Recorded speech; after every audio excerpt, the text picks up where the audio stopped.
तो हिमाचल की राजनीति पर ज्यादा जानकारी के लिए और आपको बताने के लिए कि आखिरकार बीजेपी और कांग्रेस किस रणनीति के तहत आगे बढ़ रही हैं हिमाचल चुनाव को लेकर, हमारे साथ इस वक्त हमारे ब्यूरो चीफ हिमाचल प्रदेश से जुड़ चुके हैं अरुण याल। उनसे हम चर्चा करते हैं।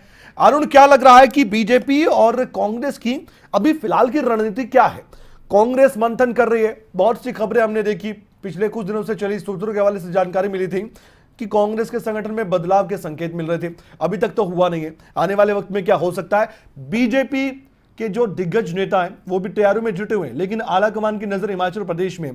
तो ऐसे में दोनों जो हिमाचल की टीम है वो किस तरीके से आगे बढ़ रही है दोनों पार्टियों की? देखिए कमल, बहुत दिलचस्प है।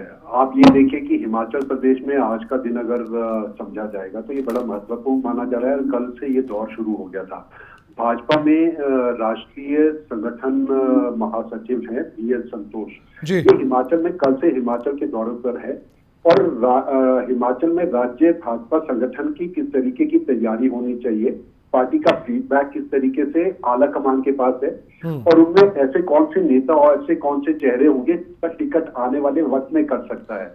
ये तमाम तरह की कई तरह के स्तर पर अपनी रिपोर्ट इकट्ठा करने के बाद आज सीधे रूबरू हुए इन नेताओं के साथ, आज मंत्रियों के साथ खास तौर पर मुलाकात जो है इनकी इन 2 दिनों के भीतर हुई है। यानी उन मंत्रियों के साथ मुलाकात की है जिनको आगे भविष्य में आने वाले वक्त में टिकट मिलेगा या नहीं मिलेगा उसकी भी रास्ता बिल्कुल आज ही इस मामलों के साथ साफ दिखाई देगा।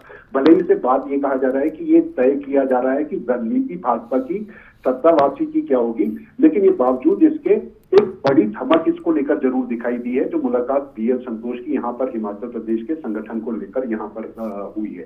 दूसरी तरफ कांग्रेस है। देखिए, अनिर्णय की स्थिति में लगातार पहले से ये तय नहीं कर पा रही कि भाजपा का चेहरा कौन होगा, संगठन में बदलाव करना है या नहीं करना। जी। कल एक रणनीतिक तौर पर वहां बदलाव किया गया, एक नई कमेटी बनाई गई और हमारे सूत्रों का कहना है कि AK एंटनी एक बड़े नेता, एक बड़ी छवि के नेता रहे हैं और ये जो 2 चुनाव होने हैं हिमाचल और गुजरात के, इनको लेकर संगठन को किस तरीके से इन राज्यों में मजबूत किया जाना है। अब ये समिति जो AK एंटनी के अध्यक्षता में बनेगी वो इन मामलों को सुलझाने की कोशिश करेगी और इसमें कुछ तमाम बड़े चेहरे हैं जैसे अंबिका सोनी हो गई, मुकुल वासनिक हो गए, सुरजेवाला को आपने अभी सुना।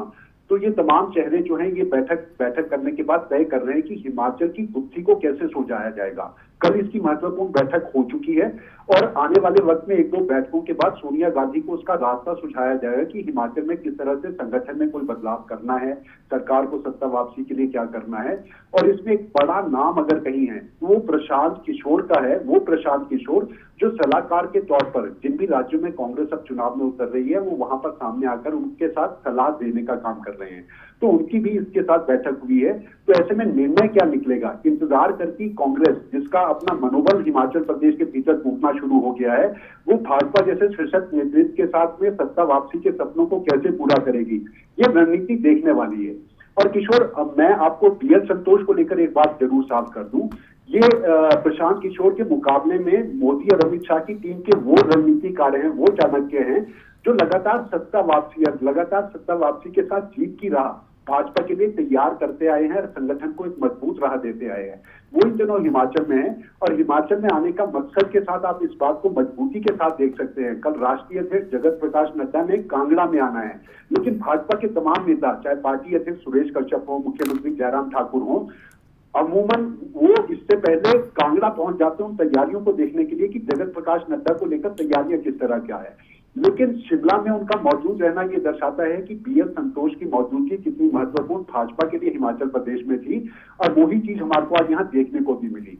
इनमें सबसे बड़ी चीज एक ही रही है कि टिकट मंत्रियों के साथ बातचीत करने के बाद उनके चेहरे लटके चेहरे के साथ किस तरह के सामने आएंगे। तो दोनों तस्वीर के बाद देखना ये होगा दोनों राजनीतिक दल आने वाले भविष्य की राजनीति में किस तरह से आगे बढ़ते हैं। बहुत बहुत धन्यवाद, आपने विस्तार से जानकारी भी दी और ये बताया भी है कि दोनों की रणनीति क्या है, यानी कि बीजेपी और कांग्रेस की आने वाले वक्त में किस तरीके से अब दोनों पार्टियां चुनाव के मैदान में उतरती है।